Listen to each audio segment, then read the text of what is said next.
Another year goes by, and it is time for us to talk about it. 2024, at least the second half for me personally, went by very fast.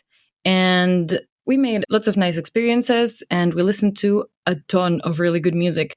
So this is our recap episode of 2024 of the Bleeding Metal podcast. Welcome, everyone. My name is Kiki. I'm your co-host. My pronouns are she, her. And I'm here with the whole team. Whoop, whoop. Yay!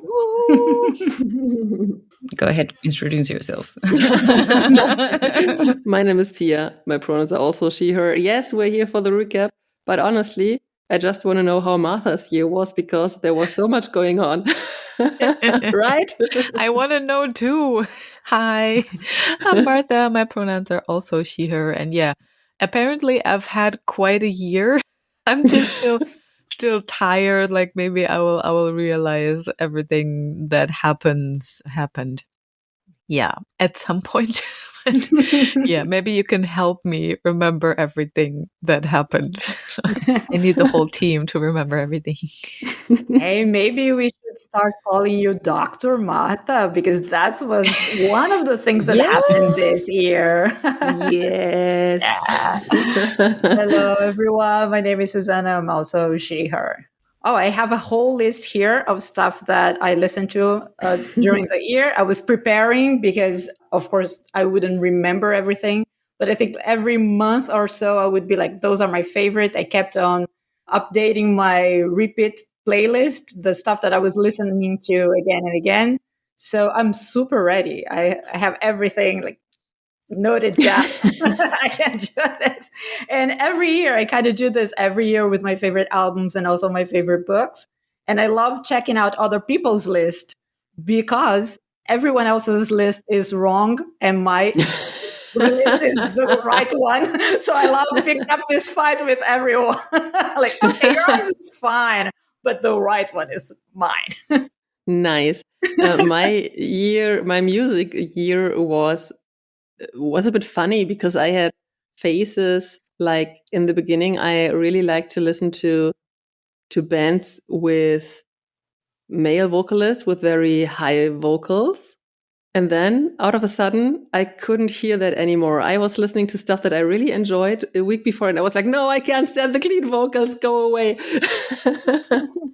Oh, wow. And then the new Defocus album came out, the Alligator album came out, and both of them, the vocalists have very low male voices. They have a baritone, and there was stuff from Cemetery Skyline, a new band from Scandinavia with Mikael Stanne, who also has a really low voice, and he's only doing clean vocals there. So I had a very long phase where I didn't listen to anyone with a tenor or with these high vocals at all.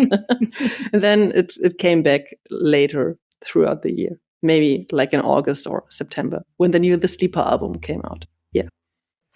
Now I'm up for everything. I have a lot of low frequency stuff on my list as well. I think I listened to a lot of heavier stuff. Maybe this was the heavier year for me. And then a lot of symphonic as well. So for me, it's always one way or the other and pretty much nothing in between. Should we do this a little more chronological? I'm a big fan of chronologic storytelling. No, because I don't have a clue when the albums came out, but please feel free to do it. I will do it 10 to 1. I have this like very, very specific memory of, I started 2024 in Norway. I visited my bestie, and during that trip, which was, there was a lot of like emotional processing for me, and I discovered 2 bands that I've been listening to throughout the whole year, and one of them is Yours Truly. I was able to see them live in the summer, and we also had a very nice interview with them. And then Gore, with which we were supposed to have an interview just recently, but we hope to be able to reschedule. Those were the ones that marked the beginning of my year. that was like my January. I later also discovered Sleep Theory, and I really like them as well. But in terms of whole albums, I don't think I had anything happening in the first like half of the year. I don't think. Wow. What about you, Martha? Do you have any news from the first semester anyway? Did you listen to music at all? Yeah. Honestly, like in the beginning of the year, I'm usually still catching up with last year's music. So I think like in the beginning of the year, I was still, I don't know, listening to the latest Sleep Token album because I haven't heard it for the thousandth time. So yeah, I didn't really catch up with new things early this year, I guess. Yeah, I think I had the first half of the year was kind of slower as well. I also do listen to like whatever I was listening to in December is what I am listening in January, February.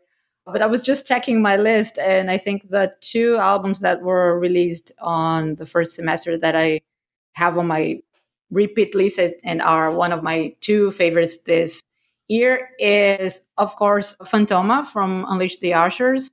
Kiki and Martha had an awesome interview with them in the beginning of the year. I think it was released in April or May. And she seemed to be so much fun. I think I even liked the album more after listening to the interview. And yeah, I think the track is called Gods in Decay. That one is still on my repeat to this day. A very cool, fun power metal album. Not super heavy. This is one of my light tracks that I was listening to this year, but so catchy, so much fun. I love the lyrics. I love the theme, the idea of having an AI creature that is not destroying the world, is actually trying to help humanity. And the villains in the story is humankind. The human beings are destroying themselves. So I think it's such a cool album and very nice music as well. And the other one was from the first half of the year was The Black by Imminence. I don't listen to a lot of metalcore, but I don't know. This one just got me. It's it's kind of heavy but slow. It's very sentimental, kind of melancholic. The lyrics are really sad. But I started the year with them. It was released in April. Yeah. But yeah, those were the two highlights for the first half of the year for me. Yes, that is a really good album. Yeah. In terms of live music, my highlight of the first half of the year was I Prevail. I had been obsessed with I Prevail for at least half a year before that, and that concert was just really, really cool. Even though it was without Brian, very sadly, the clean singer of I Prevail was not there because he was recovering from surgery. But it was an absolutely amazing concert. I also saw, I'm looking through my calendar because this is my memory. This is my post-pandemic memory. I also saw Architects, Spirit Box, and Loath. That was also a really cool concert. But for some reason, I Prevail made a better impression on me. I want to come back to the albums that we like a lot. And I miss one album in your list, Susanna. Mm-hmm. That is the Defocus release, There Is a Place for Me on Earth, which came out on March 1st. All right. I jumped straight to April, but that's right. The Defocus album was released earlier than that. It's a very cool album. Yeah. Yes, and it's my top one album. YouTube Music said that. And if I walk through the year in my memory, then yeah, I would agree with YouTube Music here. I have a recommendation for you. If you like the Defocus album, you should definitely pay attention to Everlies and their debut album Freaks. Mm-hmm. That's maybe I haven't even a bit checked more that out yet. Progressive. Yeah. Okay, nice. We had an amazing conversation with Simon of Defocus, and it was really cool talking to him. It made me like the band more as well. Not that I didn't like them before, of course, but it made me like it even more because he was such a nice guest. Yeah. And I said this before. I am really in love with the album Off, or maybe you can also say it's called Fuck Off, because the album cover completes the title by Alligator, a German rap artist who did a new metal album, and many, many people hated it without listening, what I think is a pity, because you should give him a chance. He did a really good job here. And yeah, that would be for the first 3 months. I agree with that. I agree with the Alligator new metal album. It's very good. It's very catchy. It has a feature with Fred Durst. I read an interview on the More Gore magazine, the first print version of the More Gore magazine, the first printed edition. And they had this interview with Alligator, and he tells the story of how that feature came about and how he just knew that Limp Bizkit were playing at a festival, well, the biggest German festival, Rock am Ring, and they like wrote it in the backstage of the festival. And nice. And like even recorded it pretty quickly afterwards, I think. Those things amaze me. Like the amount of professionalism, I think, and creativity that you need to be able to do something like that, to be always prepared to improvise something and have it be a good quality result, amazes me. So it's really worth a listen for sure. I did listen very attentively, and I haven't listened to it since. But I I was a fan of it while listening to it. Nice. Yeah. And what I forgot was my highlight really in the beginning of the year. I think it was 4th of January, when Torments from Sweden, nobody will know them because it's a really, really small band, but I really loved their debut EP, Endless Waves, that came out 5 years ago. And it's the best debut EP that I've ever heard, because their sound sounded already so on point, and they were really brave to do stuff that you wouldn't expect on a debut EP. So that was really awesome. And they had a longer break, and then out of a sudden they said, hey, we're back. Here is a new song, and our EP Dream Again will be out in a couple of weeks. Then they released one song after another, only 3 weeks in between. And yeah, I was really, really, really, really happy that they are back. And I hope that I can see them live again. I saw them as opening act on the Adapt tour in 2019, I think. But yeah, it's about time to see them again with the new stuff. I think things picked up for us more than the second half of the year. Maybe Tuska kicked things off for us, at least for the three. So at least three of us. Are we going there already? Because I have a very important album in between. Oh yeah, go. I have a Good Mood album. That is my nice. top 2 album, and it's from Moonshot. Mm-hmm. The album is called The Power. And I would say it's alternative rock, alternative metal. It's very light mood, very simple, you could say. But I especially like the lead guitar a lot. So the opening track, Life is a Killer, is one of the songs that I listen to the most. Also because it's the opening track, and I like to listen to the whole album and then stop at some point maybe. But after the second chorus finishes, there is this guitar riff. I could listen to that over and over again. I just love it. It's amazing. And yeah, whenever I needed something to put me in a good mood again, then that was my go-to album. The Power is a very good title for an album, and I can only imagine that is like, it makes you feel pumped up. Nice. It does. First half of the year, my favorite show was Caligula's Horus and the Hirsch Effect. And I also, so for me, their new album, Charcoal Grace, came into existence in May. I just checked, it did come out in January. So I started listening in May, like before the show. I was like, oh my God, I totally forgot. And yeah, it's also in my top 3 albums of the year. And yeah, if you catch them live, I always recommend, like, ever since their singer started Soundcheck with singing Disney songs. I don't know, I fell in love with this band. So. And he did it really well. Like, he could do professional Disney music. I don't know. Martha, did you listen to Pinhead? I checked them out, like their early work, but I think they also came out with something new. I just saw that they were on tour, but I didn't give it a listen yet.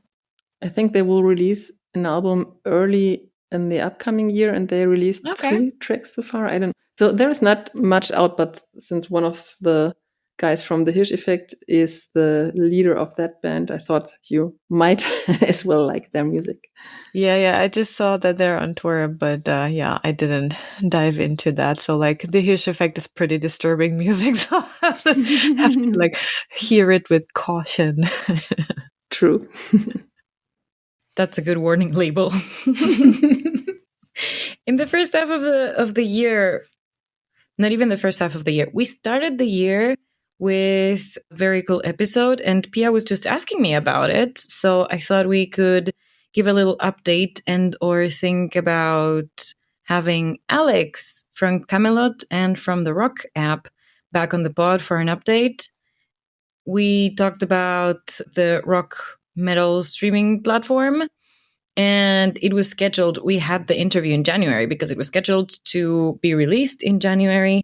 Now it is finally functional. I am using the app already. They are working on it.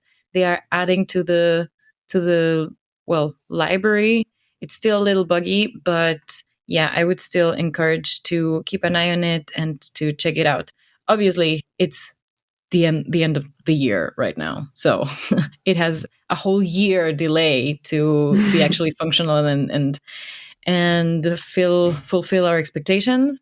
I'm using 2 platforms at the moment, but I still have faith. I haven't lost hope. And then, of course, we had our very first episode with our 2 new members of the podcast, and we also had other cool stuff, including another one of my live music highlights. I saw Blind Channel, and we also talked to them about emotional music. And I have to say, not only they were absolutely professional and kind people in the interview, when I saw them at the concert, they were so kind. I was not expecting like an all access pass and to hang out with their crew in the backstage while everything was put together, because outside was freezing. It was in March, and it would have been really shitty for me to be there at like 5 p.m. for the very short in-person picture and social media things that we did, and then to have to wait out in the cold until the concert started. So it was really nice and accommodating of them. It's not always a given. So I would just wanted to mention that, appreciation and gratitude are important. Yeah. You get to see them play a live acoustic set before that concert, wasn't it? Right. That must have been cool. Yeah, they did a little acoustic set for the VIP meet and greet fans. There were a lot of them. Like Blind Channel fans are big diehard fans. I was very impressed with that. That was really nice. But that was already, that was in March. Then we had also Martha meet Kerry King. Oh yeah, I met the king in the castle. How was your encounter with the big rock star, Martha? Pretty chill, actually. Like, I enjoyed so much that he's just like a normal person. Like, all people put like on this pedestal, and they're these extreme legends, and then you meet them and they're just like nice normal people. So that was like really encouraging, and also like this whole attitude. So I remember the quote we took from this episode, and that was that people should like reflect what works for them and what is good for them, and like reject other things, even if people try to push opinions or whatever on them, so that you should critically reflect about things. Yeah, I really enjoyed that. And he was just a really nice person. Nice. And I think that was a thing for you personally in this year, right? Because there were changes with with your musical career as well. Yeah. I think maybe there's been a build up, like maybe all the encounters I had with other people on topics like that evidently led to some things. Yeah, tell us about it. Change and evolution. The evolution. We also recorded another episode lately with the band Dark, so you will hear about it soon, I think. And so I think it was really helpful to reflect what had happened earlier. So I left Hoorizis, the band I founded, basically, and basically it was my band, I think. Like my tattoo artist once told me that if you do all the heavy work in a band, like you make everything happen in a way, then like it's your band. So I don't know. I never felt like that possessive, but like in retrospect, it really feels like that. Like we wouldn't have done and gotten where we were if I hadn't done all these things. None of that would have probably happened. So I think I just decided that it's not that much of my dream anymore, that I'm willing to work that hard for it. So I do consider myself like a nerd adjacent person. So like there are a lot nerdier people. You can ask me crazy many things about construction sites and I will just like stand on the side and be like, they did this and then they did that. And do they have a permit for that? I don't know. So I like weird stuff too. Other people probably don't like, but yeah. And so I'm really good at adapting also in songwriting. So I wrote a lot of vocals and lyrics for nerd topics, which weren't my nerd topics. So I was like also reading like Wikipedia articles and watching YouTube videos. Like I never played Gothic the game. So we needed lyrics and vocals for that song. And I don't know, Basti, the other singer of Hoorizis, so I don't know, he didn't have the time or he didn't get to it. And then I just did it. And I was really fast and like efficient in doing that, but it was not a lot of my creative expression. So it really became work. And I was like, okay, I know I can't do this now. So like if anybody out there needs vocals and lyrics, just give me the topic and the Martha instrumental and for heavy metal lyrics. Yeah, exactly. Just hit me up. I will write a very catchy chorus. Yeah, but it's not my musical self-expression. And so with my other band, Neurotidal, I started writing lyrics and vocals from the beginning because I'm the main vocalist. And yeah, it's like 100% me. Like all this weird stuff comes from somewhere inside of me, and I can sing and scream. And also on stage, I'm not like bound by a microphone and I can't have party with my bass because I need to stand on a microphone and do backing vocals. So like, yeah, it's a whole different kind of party. And I just think I prefer that. And after I decided to do that, so there's been a real build up to that decision. And one day I was like, okay, this is happening. Okay, I'm gonna do it. I'm gonna do it in the following days. I don't know. It feels like a breakup after a very long relationship and you became like family with the people. And so yeah, I think we will of course remain friends and be friendly and everything, but yeah, it's just not moving forward together anymore.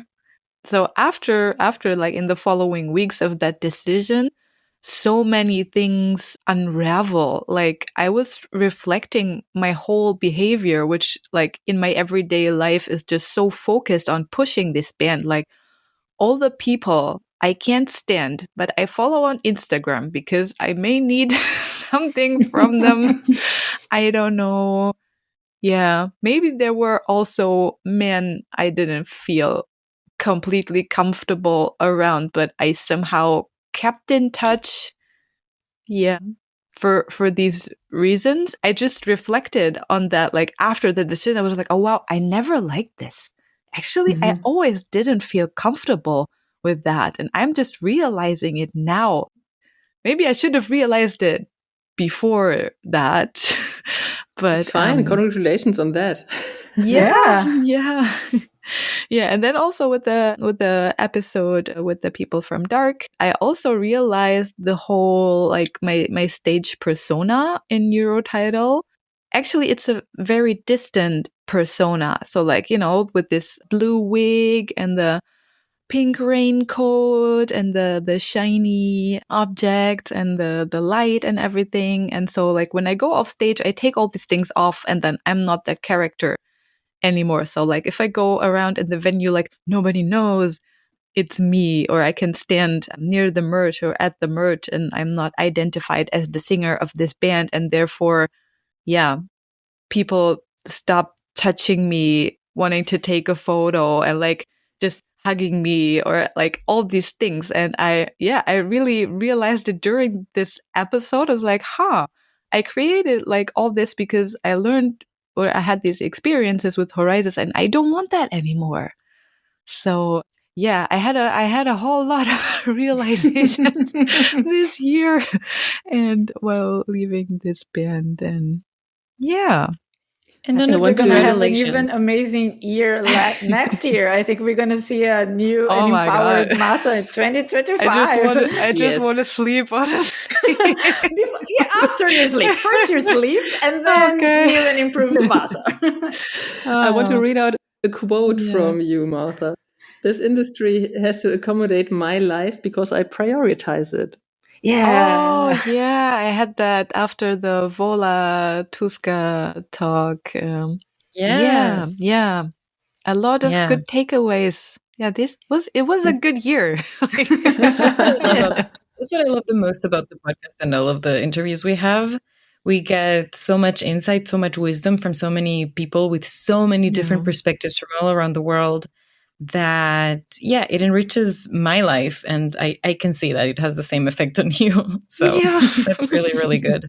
What I wanted to say is for sure, congratulations, Martha, and good on you, because it's not easy. It's not easy to let go of a dream, to let go of a project in which you have invested so much time and effort. And it for sure speaks volumes about your strength, your determination, your ambitions, and also your self-care. Those are all attributes that I would say make you stronger and make you grow as a human being. So I'm glad that you have been able to prioritize yourself and make those decisions while you keep learning. Thank you. That's so nice to hear. Yeah, but now that you talked about the Tuska Forum, maybe we can go to that part of the year, because that was the end of June. So just the end of the first half of the year, and that was an amazing experience, as always. Tuska Festival is great, and being able to run the Tuska Forum by Bleeding Metal was another great experience. This year, it was bigger, it was more amazing, and it was really good to have the support of Martha and our team over there. The Tuska team is also very accommodating and very, very, very, very relaxed to work with. So I'm really grateful for that as well. And we sadly did not get away with the with the recordings, but honestly, that made them more special. It makes those conversations very, very special, because it was just the artists or the experts and us and the audience. And we can tell you about them, but next time you better be there. Ha! Yes. Second half of the year, musically, Susanna? Well, in terms of new releases, I do have a lot coming from Finland as well, which is kind of usual for me, that usually my favorites come from the same region. One of the bands that I think it was one of my favorite albums, and also one of my favorite new discoveries. They are not necessarily new, but they changed the lineup, so it's kind of a resurgence for them. They played at Tuska but they played at the Colt stage, and it was so difficult to get in. It's called Assemble the Chariots.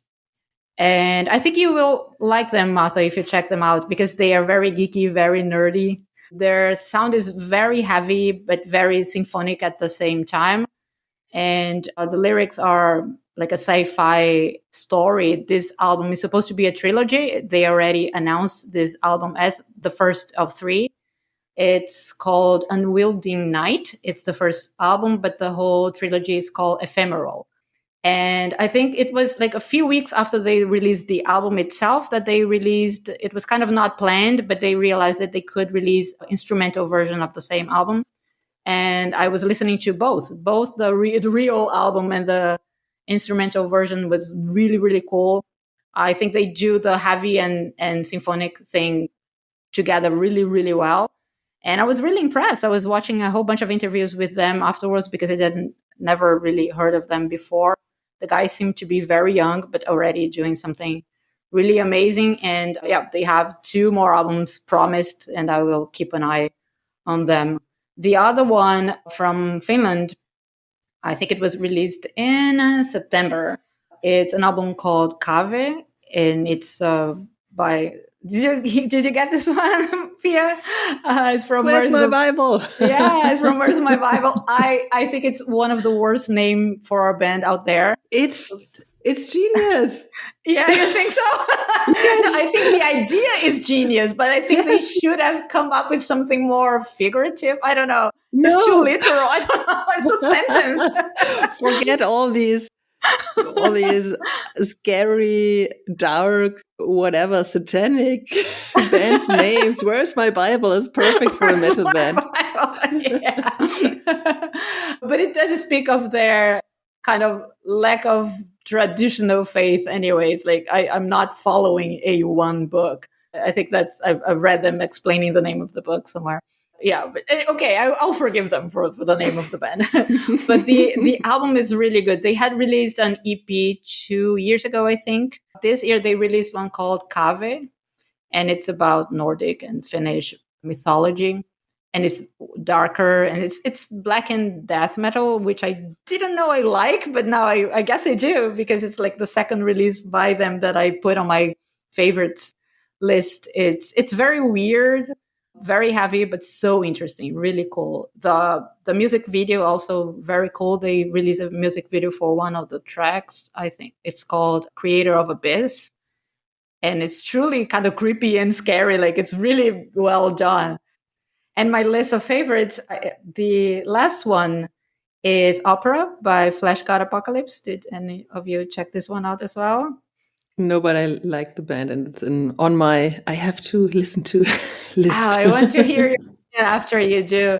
I think this I think this one is one of my few favorites that are also in other people's list everywhere. I have seen a lot of other specialists and sites and magazines listing Opera as one of the best releases of the year, at least in this category. And I don't think they have ever released anything bad. I think they are always very interesting.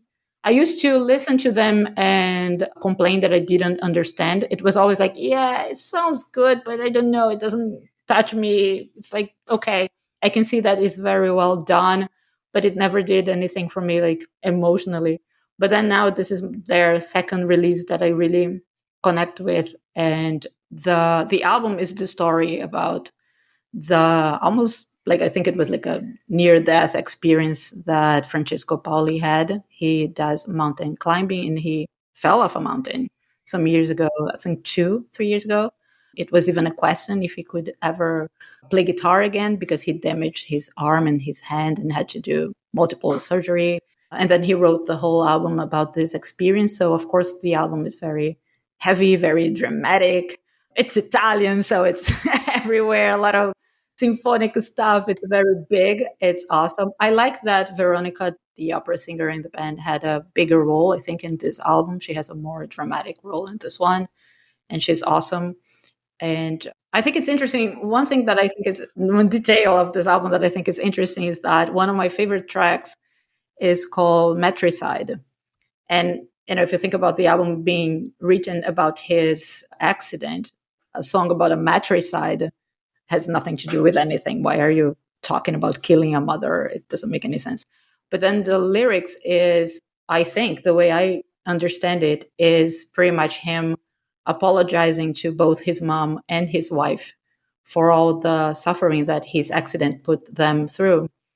And there are beautiful lines in this song about, I think, it's Veronica that sings those parts. She's kind of like this angel voice in the background. The whole thing is very noisy, but you can hear her in the background kind of helping him and guiding him, saying like, your life is in your hands, keep going, you can do this. This track stands out. Those are my favorites for 2024. I had two very big albums in the second half of this year. The first one was, of course, Lapras, Melodies of Atonement. And also my voice is on one of the songs of this album in a very, very big choir. Nice. Nobody can hear me. Nobody can see my existence on this project. But somewhere between the, 170 fan choir voices in my recording somewhere.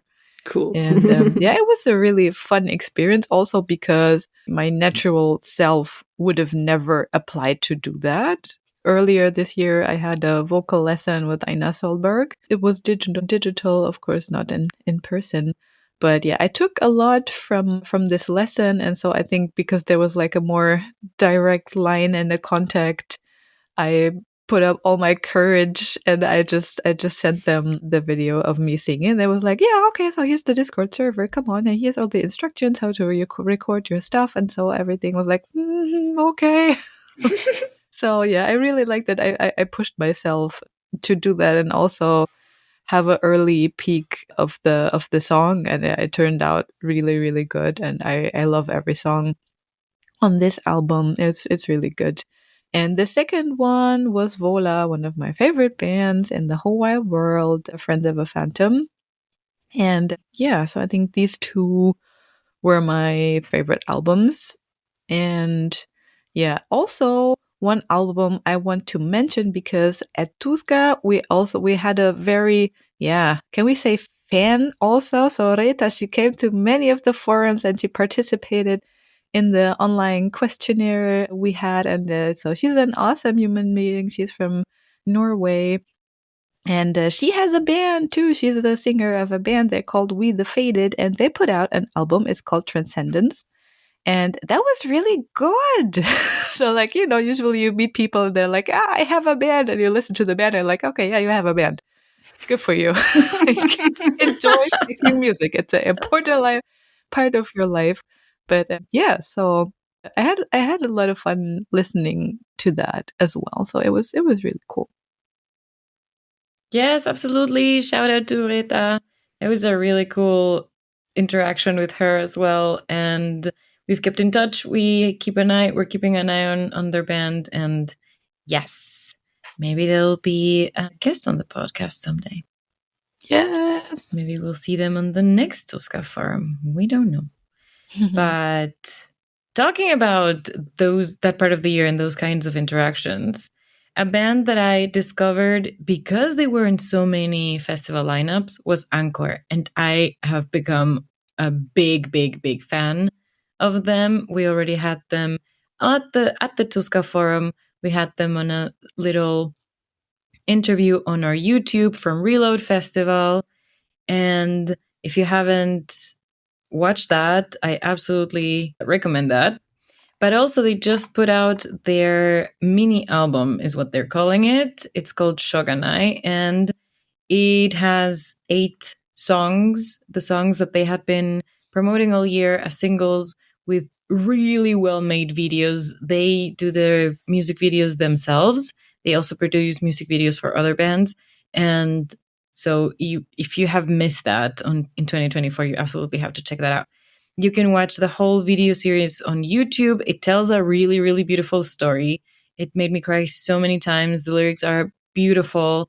And yeah, so that was one of my big highlights of this year, both as a new discovery and also as an album. Another band that I saw on the festivals in the summer was Future Palace.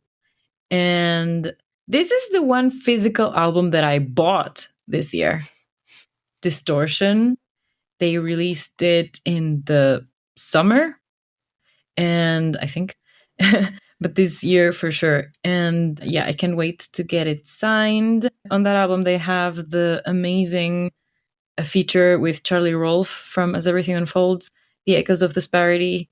And I think As Everything Unfolds deserves another big mention for this year, because in August at Reload Festival, I saw them play, I saw them live, still with their drummer, and like 2 weeks later he passed away, and that really hit me somehow. It was very, those kinds of like artist or celebrity deaths, and not many hit me that hard, but it was just so sad to get those news. And then a few months later, they made the probably very, very painful and very difficult decision to go onwards with the tour they had with Bury Tomorrow and Make Them Suffer.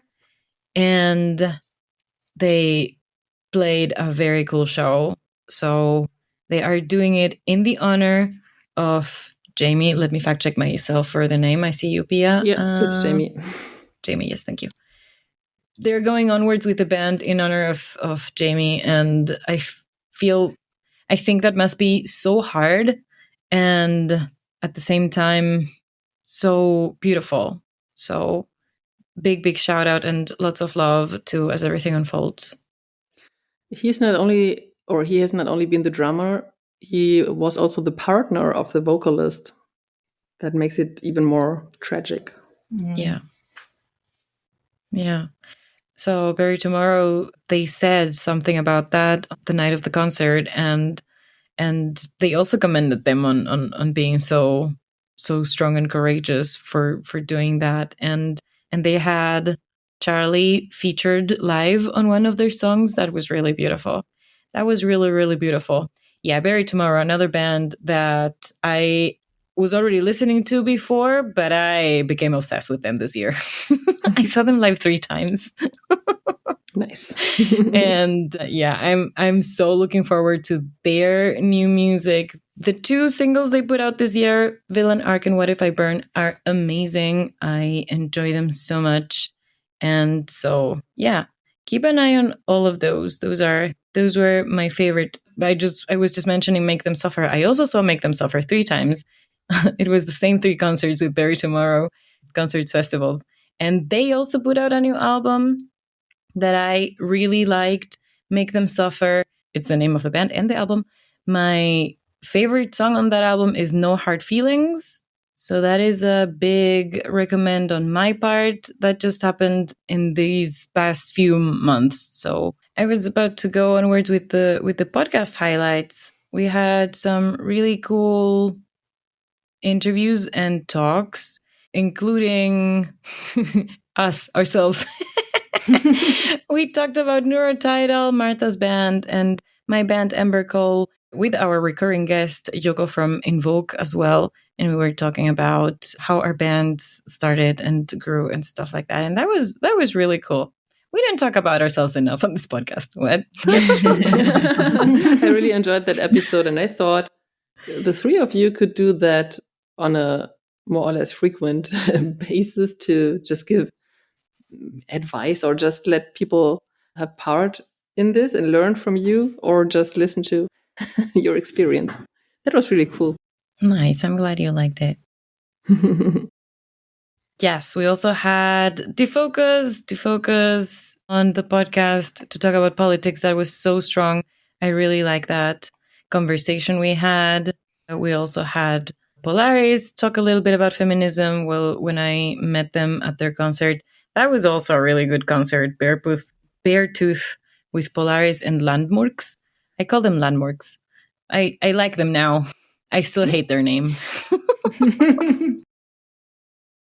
The funny thing is, Kiki is always, when I come up with bands, no, I don't like them. And then 2 years later, she is so hyped. True. Pia is a trailblazer in our friendship. I get to like the things you like before me at some point. That is true. That is true. Another thing that we have in common is games, Pia. And we did have my friend Charlie from the Women in Games on the podcast. That was an amazing talk as well. And I feel so lucky that I was able to meet her in person 2 months after our online interview. Well, talking about the episodes, I try to list my favorite episodes as well. And I made it a point to not include any episode that I was part of, because I like everyone that I interviewed. So I'm not going to pick favorites. And I'm so happy that it was Martha and I first year with the team. So for me, every interview was a first experience in some aspect. So I loved all the interviews that I got to be part of. And yeah, I got to like the people in the bands more after I've talked to them. And I think I was very lucky this year that everyone we talked to was so nice, so polite, helpful. The interviews turned out really good. Yeah. And sometimes even if the topic was really serious, we got to have fun and have like formative, but also interesting conversation. So I was not picking favorites, but my favorites. But I think from the episodes that I'm not part of, my favorites are the conversation that Martha and Kiki had with Brittany Slade from Unleash the Ushers that I already talked about. It seemed to be a very cool and fun conversation. She was like, oh, it was like listening to friends talking. It was like, oh, I want to be friends with her as well. I was very sad that I couldn't be part of this conversation. My computer decided to break down that week and I was out of this one, but I was envious. I was like, oh no, that seemed to be really fun. Another episode that was really important to me this year was the conversation that Pia and Kiki had about motherhood. It's a little bit off topic, but not so much because, motherhood, being a mother or not being a mother is part of every woman's life. So that conversation was really, really touching for me, like in different levels. I think I even listened to it again. Like I went back to some parts because I was like, yeah, I wanted to just let that sink in. So I think those conversations they were my favorites. And those are my favorites that I was not part of because I made a point of not doing that. But the episodes that we had with the team, they were also really cool. All the debates and discussion episodes that we had were really cool. I really enjoyed the 2 episodes we did about Bimbo Core. I like the topics that make me angry. I kind of like them because, you get to just take them out of your chest and discuss it. I like the episode about how we pay for music as well. I think I like the episodes where the subject keeps kind of coming back because, we talk about politics a lot. We talk about mental health a lot. I think the topic of, paying for music and how artists compensated for their work is something that we keep coming back to in other conversations as well, because it's just part of everyone's life. The latest episode that we recorded together was also the one about accountability, especially for men in the metal industry. And unfortunately, that is a subject that we keep coming back to. Hopefully next year we will not go back there as much, but it's something that is still very much in our brain, our heart all the time. So I like those episodes too. I like the ones where we get to vent and complain and get angry as well. Those are to get everything off your chest. Yeah, like a group therapy session. Yeah. Right. Let me just complete my list of albums that I enjoyed this year. Of course, there was the album by Cemetery Skyline called Nordic Gothic. I think I don't really have to talk much about it. And also Dark Tranquility with End Time Signals. Kiki just mentioned a mini album, and there was also another mini album that I was listening to a lot, and I just looked up the track list because I couldn't recall so many tracks. And in fact, it has 8 facts, but 4 of them are intros, midros, stuff like that. So in total, it would be an album with 4 tracks. but they are all amazing. The band is called Fixation and the album is called Speak in Tongues. Also, the lyrics are really good, and they made something very cool on social media. They explained what they were doing also with the midros and which kind of atmosphere they wanted to create. And I liked that a lot because the album makes even more sense when you have all this background information. And one of my favorite bands, The Sleeper, released an album called Veil this year in September. I was really passionate about the album that was out before, that came out 2022, called Radiant. And unfortunately, Veil is not as good as Radiant, but still, it's a really cool album. And whenever I get back to it, I discover new stuff and new songs and new parts of songs that I like. So it's on my top 4 of the year, and it might grow. I don't know. I think I will get back to this album again in the future and in 5 years still. And so, yeah, it might be a grower, of course. I also have some specific songs that came out also now by the end of the year that I want to mention, but the first one was out earlier. And at least 2 of you know what I'm talking about when I say my top song of the year is Shards by Invoke, because it's a really great song and also because of the background story. You just mentioned the episode you had with Yoko, and she is now the vocalist of Invoke, and she had a very hard journey before when she left her band that she was in before, Convictive, and then she was looking for a band for so long, and she was rejected so many times also because people told her, I expect more from a woman than just the harsh vocals. If you're a woman and want to join the band, then you should also do clean vocals. And she was like, no, I don't want to do this because I don't feel comfortable with that.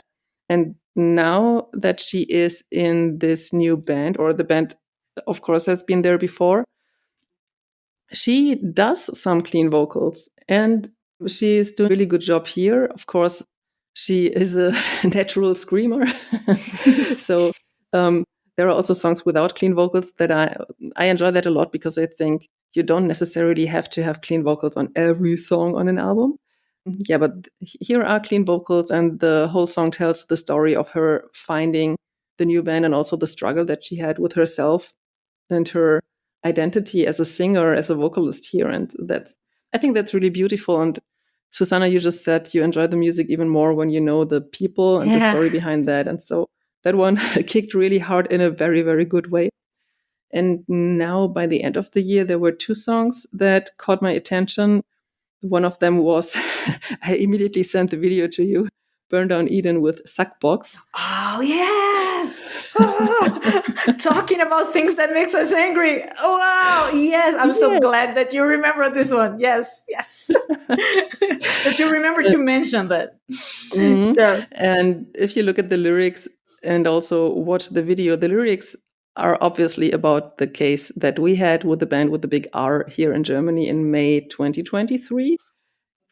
And also in the video, you see people from not only the music business, men from not only the music business, who just used their position of power to do very, very bad things to women. And in the end, the women strike back. And that's one thing that I think is really cool. And the other thing is that when you look at the band, they have this rock star attitude. So they are really quote unquote manly, and they still do this and stand up for that topic. And I think that's really cool of them. And another song that hit me really hard was Devil May Care with Downfall. I'm really excited to see what they will release in the future, because they just had another new song called Mosaic, and both are in the direction of what the fuck are we doing here in Germany with politics? Especially Downfall it also has the lyrics like history repeats and everybody is looking away and people pretend to not know what's going to happen or what is happening right now, that the right-wing parties are getting more and more power and they might win the next or the elections after that. And yeah, that's what they point their finger on. And in Germany, the history is, of course, complicated, the history of the country, and we should know better, and we don't. And where was the point? I think that we didn't really learn in schools how things led to the time when the Nazis had power. And that's a very, very big fault, because everybody's running around and says our Nazis are bad, but nobody knows, or only few people know how they gained this much power. And if you know that, then you see that it's happening again right now. Yeah, so that one hit really hard. And another song, I could mention 2 songs, Cult of Merit and Spineless by Amber Cole, which is Kiki's new band. You should definitely pay attention to that. And yeah, please tell us the story behind your band. You did this, of course, in the special episode, but maybe a summary. A very short summary. Yeah. I have been looking for a band for just over a decade. And so I was very, very happy to find people that are very ambitious, very professional, that have experience, but also are just up for the task. And I'm really, really happy. Half of our band is cis male, half of our band is female queer. So it's really nice. It's really cute. We get along very well. And when I first started talking about how this year started for me, it's funny because during that trip to Oslo to visit my Norwegian bestie, I wrote the lyrics for Spineless. It's kind of a breakup song. It's mainly about the inner works of when you know something is right and your heart is still hurting. Like the disconnect between knowing something and your emotions haven't caught up with it yet. So that was Spineless. That was the very first song we ever wrote as Amber Cole. But then right after that, we wrote Cult of Merit. And that was in the spring. And we thought for some reason that would be better. It would be nicer to release that one first. And Cult of Merit is about the terrible society we live in with so much pressure to do more and have more and work more and optimize yourself and make everything better and make more and more money and get more things. And how a lot of people think that it is actually a meritocracy. And if you work hard, no matter who you are or where you come from, if you work hard, you will get to your success, to that terrible definition of success that is being rich and happy and having all of the traditional heteronormative things in your life. And we just have to look further than that and realize that we don't all have equal opportunities, and we need to support each other more, especially the more we go into the intersections of gender, race, and other marginalized identities. And so that was kind of a big socially critical statement that we wanted to make. A lot of our lyrics, most of our lyrics, we are currently recording the rest of the songs that we have written so far, and realize that they're very sad because there's a lot of like social political criticism in them, also a lot of mental health struggles in them.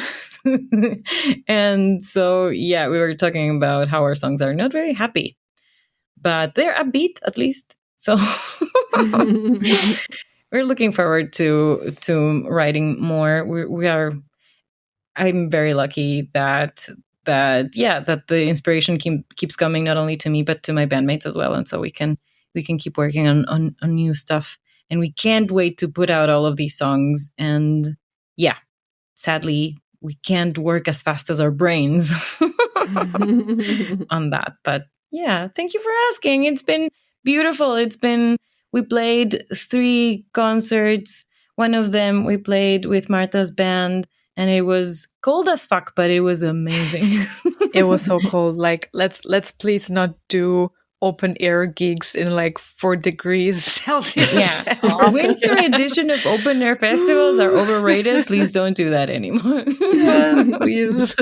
Yeah, but it was beautiful. We also worked with Yoko from Invoke for our merch design. So there are a lot of beautiful things that are coming. I'm being very, very stubborn on that. I have been saying, and I have been telling everyone, we need to work with more people that are women, that are non-binary. We need to support those kinds of identities inside the metal industry. So my bandmates are like, but my friend, no, we're gonna look for a woman first. and so far we've done it. We had Michelle, our photographer. Shout out to Michelle from the Morcor parties, and for our first photo shooting, and we had Yoko for our first merch design. So I'm very happy about that. Yeah, great. Yeah, she's really skilled. She obviously also does the stuff for Invoke, and I really like the designs. Yes. I have one more album. Very quick mention of Poppy's new album, Negative Spaces. Poppy might be like Alligator making new metal. It's like a little controversial, but the metal needs all of the attention we can get. So it's really cool that she's doing that. She's a very good screamer, I think. I was skeptical at first, but I really like the album. They're All Around Us is my favorite song from that one. And yeah, in other news, this year I played the scientifically proven most terrible, hardest, most scary, the scariest, horrible horror game. And it's called Madison, and a sequel is being worked on. My Twitch community kind of made me do it. And I have to say, in a very masochistic and weird sense, I kind of enjoyed it. But I lost my voice to this game. I had nightmares for days, well, nights. It was traumatic. I don't recommend it, but it's good. but but maybe maybe if you have to do it yourself, yeah, Madison was oof. But yes, it's been a year. It's been a wonderful year. I'm very grateful to have you all on the Bleeding Metal podcast. You were just saying, Susanna, before that when we listen to podcasts, we feel like we are friends with the people. And it was so funny because I was listening to a podcast on my way home a few hours ago, and I was like, yeah, it's funny when the person said like, I'm this and that and bye-bye or something and have nice holidays. I was like, oh, thank you, because it feels like they're my friend indeed. Like, I do have these imaginary friends from all of these podcasts that I listen to regularly. And it warms my heart to think that out there are people who listen to us and think like, oh, that's nice, Kiki, good for you. You're my friend, kind of. It kind of feels like that. So if you feel like that, please reach out to us. We're out there on Instagram, and you can comment on our episodes as well. So reach out to us, send us an email, bleedingmetalpod@gmail.com. However, I do wish you all out there who listen to us regularly, I do wish you all the best. Thank you so much for listening throughout this whole year. We gained a lot of new fans and subscribers as well. Thank you so much for bringing your friends over. Keep sending them over. We are your metalhead besties. And thank you so much. Have an amazing 2025. This is going to be our year. We can say that every January, right? Hope so. I think the year starts very good because you had this cool conversation with Dark. I'm really looking forward to listen to the episode. Yeah. Kiki and I had a really cool conversation with Laura from the Tex Avery Syndrome that will be out in February. And in a week, when you listen to this, you can listen to my interview with Paleface Swiss. And now that you mentioned that, Paleface Swiss is a band that talks about mental health a lot. And right in the beginning of the interview, Yannick, the guitar player, asked me, how do you feel? And or how are you? And I was like, well, yeah, I'm the normal stuff. Like, I'm fine. I just had a cold and stuff like that. And in the end, he was also referring to it's okay not to be okay. And then I thought, well, this question in the beginning, it wasn't just this normal, how are you? I'm fine. He really meant it that way. And I think that's really beautiful. That's something that we could also carry with us into the next year, that we should look after each other and, not just ask this question to have a conversation on the surface, but also to open up a bit and then see where it goes. And maybe that opens new doors to new friends. Yeah. I like that. Yes. So thank you out there for listening. And thank you for joining us in this journey. And Kiki, of course, for doing this almost since 8 years already. The podcast, the whole project, more than 10 years. Yeah, we were just reminiscing about that in the previous episode with VK Lin and how we met the year we launched it in 2013. So it's been a wonderful ride. Thank you as well. And let's continue that next year. 2025. Yes, as we say in Germany, have a nice slide into the new year. We don't know why, but yeah, guten Rutsch. Maybe because and we'll see you soon. Of the snow. Bye-bye. Bye-bye. Bye-bye.